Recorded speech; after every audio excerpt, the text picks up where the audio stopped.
ಜಾತಿ ಗಣತಿ ರಾಜ್ಯದ ಜನರಿಗೆ ಹಿಂಸೆ ಆಗ್ತಿದೆ. ಸಮೀಕ್ಷೆಗೆ ಹೋಗುವ ಶಿಕ್ಷಕರಿಗೂ ಸಹ ಹಿಂಸೆ ಆಗ್ತಾ ಇದ್ದು, ಇದು ಜಾತಿ ಗಣತಿಯಲ್ಲ, ಹಿಂಸೆ ಗಣತಿ ಆಗಿದೆ ಎಂದು ಮಾಜಿ ಡಿಸಿಎಂ ಈಶ್ವರಪ್ಪ ಆರೋಪಿಸಿದ್ದಾರೆ.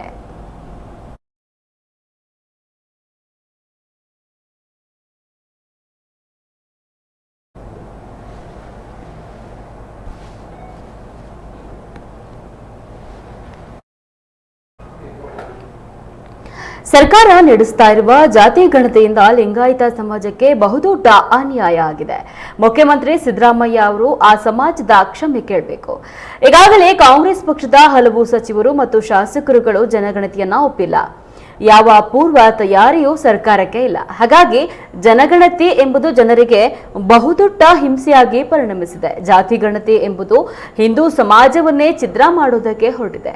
ಜನರಿಗೆ ಹಿಂಸೆ, ಸಮೀಕ್ಷೆದಾರರಿಗೂ ಹಿಂಸೆ. ಇನ್ನು ಸಮೀಕ್ಷೆದಾರರಿಗೆ 108 ಸಂಕಷ್ಟಗಳು, ಜನರಿಗೂ ಅರ್ಥವಿಲ್ಲದ ಪ್ರಶ್ನೆಗಳು.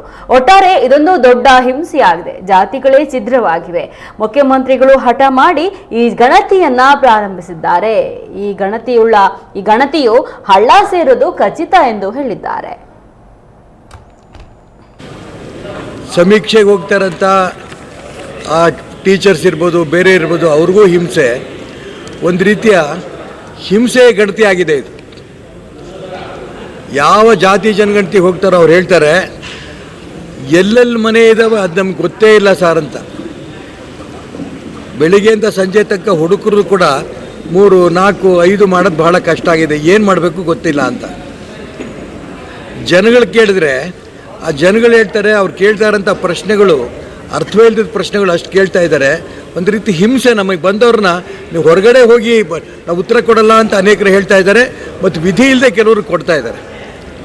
ಒಂದು ಹಿಂಸೆ ಗಣತಿ ಆಗಿದೆ ಇದು ಜಾತಿ ಜನಗಣತಿ. ಇದ್ರ ಬಗ್ಗೆ ರಾಜ್ಯದ ಮುಖ್ಯಮಂತ್ರಿಗಳು ಹಠ ತೊಟ್ಟಿದರೆ ಸಂತೋಷ. ಆದರೆ ಜಾತಿ ಜನಗಣತಿ ಮಾಡ್ತೀವಿ ಏನಂತ ಹಠಕ್ಕೋಸ್ಕರ ಇದೊಂದು ಕಾರ್ಯಕ್ರಮ ಆಗಬಾರ್ದು. ಯಾವ ಮಂತ್ರಿನೂ ಕೂಡ ಅದಕ್ಕೆ ತೃಪ್ತಿ ಇಲ್ಲ, ಯಾವ ಶಾಸಕರಿಗೂ ತೃಪ್ತಿ ಇಲ್ಲ, ಯಾವ ಜನರಿಗೂ ತೃಪ್ತಿ ಇಲ್ಲ, ಯಾವುದೇ ಸಮಾಜದ ಸಾಧು ಸಂತರಿಗೂ ತೃಪ್ತಿ ಇಲ್ಲ.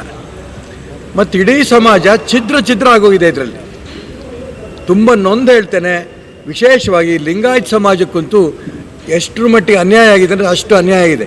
ಇಡೀ ಸಮಾಜ, ನೀವು ಧರ್ಮನ ಹಿಂದೂ ಅಂತ ಬರೆಸಿ, ಇನ್ನೊಂದು ವೀರಶೈವ ಅಂತ ಬರೆಸಿ, ನಿಮ್ಮ ಇಷ್ಟ ಬಂದಿದ್ದು ಇತರೆ ಅಂತ ಬರೆಸಿ, ಈ ರೀತಿ ಏನೇನೇನೋ ಬರೆದು ಆ ಲಿಂಗಾಯತ ಸಮಾಜವು ಕೂಡ ಇವತ್ತು ರಾಜ್ಯದಲ್ಲಿ ಛಿದ್ರ ಆಗೋದಕ್ಕೆ ಕಾರಣ ಕರ್ನಾಟಕ ರಾಜ್ಯ ಸರ್ಕಾರ. ತಗೋಬೋದು ಇದ್ರೆ ತಗೊಂಡ